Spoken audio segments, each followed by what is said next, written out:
দুটো বাঁশি কিনবেন বাঁশের, তাতে যদি একটা কালো বাঁশি না পান, একটা ঠিক কালো নয় নীলচে রং নিজেরা ঘরে করে নেবেন, একটুখানি খাটতে হবে।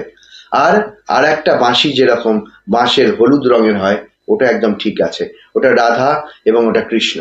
এই দুটো বাঁশি এমন ভাবে রাখবেন ত্রিভুজের মতো, এইরকম ভাবে, যেটা ধরুন এটা যদি কৃষ্ণ বাঁশি, এটা নীলচে, নীলচে বাঁশি, নীলচে কালো, ব্ল্যাক ইজ ব্লু এই বাঁশিটা, এটার বাম হাত হচ্ছে এইদিকে, তাহলে এই দিকে থাকবে রাধা রানীর যে গায়ের রং, বাঁশির যে রং হয় সেই রঙের বাঁশিটা এইভাবে থাকবে।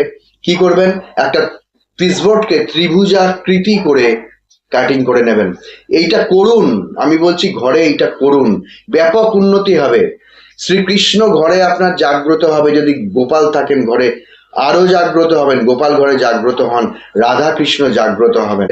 আর এই দুটো বাঁশির মিডিলে যে পেপারের যে অংশটুকু, বোর্ডের যে অংশটুকু থাকবে, এখানে একটা ময়ূরের পেখমের আইটা সেট করে দেবেন।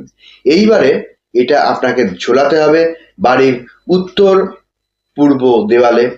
আপনার ঘরে বাড়ির ভেতরে এন্ট্রান্স করছেন যে ঘরটা দিয়ে, সেই ঘরের দেয়ালগুলো ঠিক দরজার মুখোমুখি যে দেয়ালটা হচ্ছে সেই দেয়ালের একটু ওপর দিকে, যেমন খুব ওপরে নয়, আই লেভেলের থেকে একটু ওপরে দেয়াল যেমন হয়, সেখানে যদি জানলা থাকে বা আদার্স কিছু থাকে, ওইখানে এটাকে ঝুলিয়ে দিন। বাড়ির যত মানুষ আছেন, বহিরাগত যত মানুষ আছেন, প্রত্যেকের ওটা যদি যত নজরে পড়বে, তত ঈশ্বর আপনার ঘরে জাগ্রত হবেন এবং অভাব কি জিনিস আপনি ফিল করতে পারবেন না। দেখুন, শুধু কি অর্থেরই অভাব মানুষের, আর কিছুর কি অভাব নেই?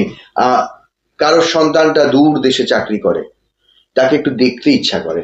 কারুর সন্তান সেনাবাহিনীতে আছে, সে অমুক পাহাড় পর্বতে আছে, অমুক জায়গায় আছে, আসার সময় পাচ্ছে না, তার বাড়ির লোক প্রতি মুহূর্তে চাইছে যে একটুখানি ছুটি নিয়ে কাছে আসুক, বা এরকম।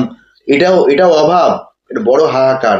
বা কোনো মানুষ, ঠাকুর না করুন, আমার আত্মীয় স্বজন কেউ একটা বিয়োগ হয়ে গেল, এই সংবাদটা তো হয়, এগুলো তো আমাদের হয়, হওয়ার পরে মনটা কেমন করে উঠলো, একদম হাহাকার করে উঠলো, ওইটা তো আর কোনোদিন ফেরানো যাবে না।